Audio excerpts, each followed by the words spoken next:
مفتی صاحب عورتوں کا قبرستان جانا کیسا ہے، پوری وضاحت سے بات کریں۔ لوگ کہتے ہیں عورت قبرستان جائے گی ننگی نظر آئے گی۔ میں نے کہا کیوں، نیچے سے کسی نے کوئی اسکیننگ ڈور لگائے ہوئے؟ ایک نے کہا پتھر اپنے یہاں جو ہے نا شلوار میں پتھر لٹکا کے جائے تو عورت ننگی نظر نہیں آئے گی۔ مسجد ہے، ورنہ میں اس سوال کو بہت اچھی طرح سے جواب دیتا۔ عورت کا قبرستان جانا جائز ہے، کوئی منع نہیں ہے۔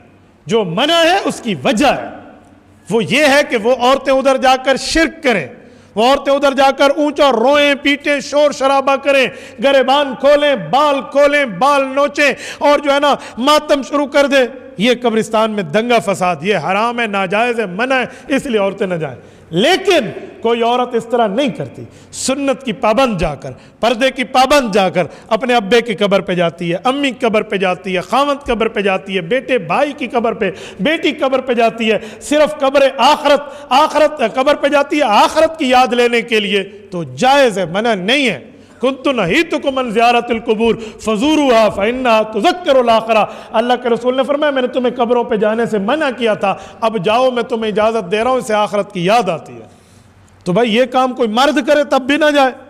لوگ کہتے ہیں عورت قبرستان جائے گی ننگی نظر آئے گی۔ میں نے کہا کیوں، نیچے سے کسی نے کوئی اسکیننگ ڈور لگائے ہوئے؟ ایک نے کہا پتھر اپنے یہاں جو ہے نا شلوار میں پتھر لٹکا کے جائے تو عورت ننگی نظر نہیں آئے گی۔ مسجد ہے، ورنہ میں اس سوال کو بہت اچھی طرح سے جواب دیتا۔ یہ ایسی فضول سی باتیں ہیں، کوئی پتھر وتھر کی بات نہیں ہے۔ زید اور عمر دو بھائی ہیں۔ زید کراچی میں کمپنی میں محنت کر کے کماتا ہے، 2 پلاٹ بھی خرید لیے، اور ان 2 پلاٹوں میں جب باپ کی جائیداد میں تقسیم ہوگی تو ان پلاٹوں میں عمر کا حق ہوگا یا نہیں؟ جو زید کماتا ہے وہاں پر اگر اس کو تجارت ابو نے اپنے مال سے شروع کر کے دی ہے تو وہ جتنا کمائے گا سارے ورثاء کا حق ہوگا۔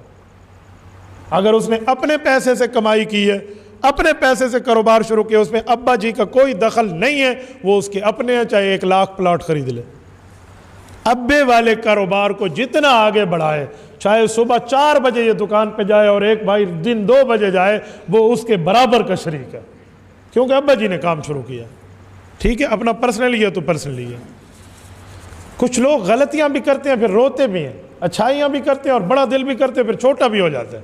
ایک شخص فوت ہوا، اس کی ملکیت میں 4 کنال تھے، تو بڑا بھائی کہنے لگا یہ 3 کنال میری ہیں، باقی 1 میں وراثت کرو، اس میں مجھے حق دو، باقیوں کو تقسیم کرو۔ باقیوں نے کہا کیوں؟ کہا یہ 4 کنال جو 3 میں سے 3 میں نے خود خریدی تھی، تو اس نے کہا ابے کے نام پہ ہے، کہا ٹیکس سے بچنے کے لیے میں نے ابے کے نام پہ کر دی تھی، تو اس کا کوئی ثبوت نہیں ہے اس کے پاس، تو اب یہ 4 کنال ابے کے اور سب میں تقسیم ہوگی۔ اب بڑا جتنا کہتا رہے، اس وقت ٹیکس سے بچنے کے لیے تو نے کیوں ڈنڈی ماری تھی؟ اس وقت تو نے ڈنڈی ماری تھی، اب شریعت کا حکم آ کر ڈنڈا لگے گا تو پوری بات ہو جائے گی۔ کیا سید کے لیے زکوٰۃ لینا جائز ہے یا نہیں؟ سید زکوٰۃ نہیں لے سکتا، سید کو زکوٰۃ منع ہے۔ نبی پاک کے زمانے میں سید کو خمس ملتا تھا، اس زمانے میں کچھ نہیں ملتا، حکومت سے بات کریں، تبدیلی کو کہیں کہ تباہی نہ مچائے نا، تو وہ دے گا۔ اگر مسجد کے امام جمعہ کے مقرر وقت پر نماز نہ پڑھے، آدھا گھنٹہ لیٹ کرے، اکثر لوگ لیٹ ہو جاتے ہیں، تو کیا کریں؟ وہ کسی اور مسجد چلے جائیں۔ میں امام مسجد کو پابند نہیں کرتا کہ وہ ان کے لیے اپنا بیان چھوٹا کر دے۔ کیوں بھائی؟ امام مسجد ہے، کوئی ملازم تھوڑی ہے، امام مسجد ہے، آپ نہ پڑھیں کسی اور مسجد میں جا کے پڑھ لیں۔ بھائی اگر امام نے کوئی 2-4 منٹ لیٹ کر دی ہے، بات کوئی لمبی سمجھانے میں ہو گیا تو کیا ہو گیا آپ کو؟ فلم 2.5 گھنٹے کے لوگ دیکھ لیتے ہیں تو خیر ہے، ادھر 2 منٹ لمبے جائیں، جی بس کریں۔ امام کو وہ کہتا ہے جو سب سے آخر میں آتا ہے، جو شروع میں آ کے مسائل سن رہا ہوتا ہے وہ کبھی نہیں کہتا بس کریں، وہ کہتے ہیں حضرت اور بتائیں، اور سنائیں، اور سمجھائیں۔ جو آخر میں آتے ہیں ہو جلدی کرو، چھتی میں تو جانا ہے، تو وہ کہے گا جی 2 منٹ اوپر ہو گئے۔ میں امام کو کہوں گا ٹائم کی پابندی ضرور کریں، لیکن ایسے بندوں کے لیے کیا ترتیب ہے بھائی؟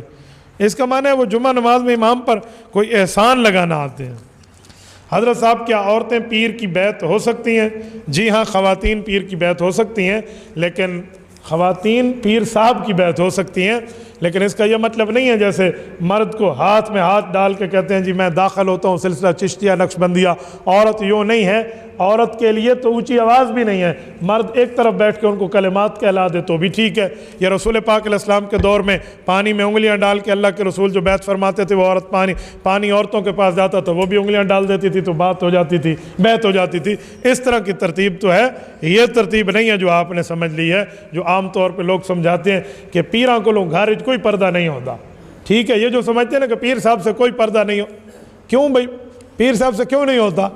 پیر مرد نہیں ہے تو پیر صاحب سے پردہ ہوتا ہے بھائی، یہ ایسی بات نہیں ہے۔ لوگ پتہ نہیں پیروں سے کوئی پردے وغیرہ۔ میں پنجاب میں ایک جگہ تھا، ایک میزبانوں کے ہاں ہم رکے، کسی وجہ سے اس کے گھر سے گزر کے ہم جلسہ گاہ میں جا رہے تھے، ادھر رش ہے، مجمع ٹھہرا ہے، تو اسی علیحدگی والی جگہ سے لے کر دیں۔ میں نے کہا جی پردہ ہو گیا؟ وہ کہتے ہیں آپ سے کوئی پردہ ہے؟ میں نے کہا جی مجھے ادھر سے ہی لے جائے۔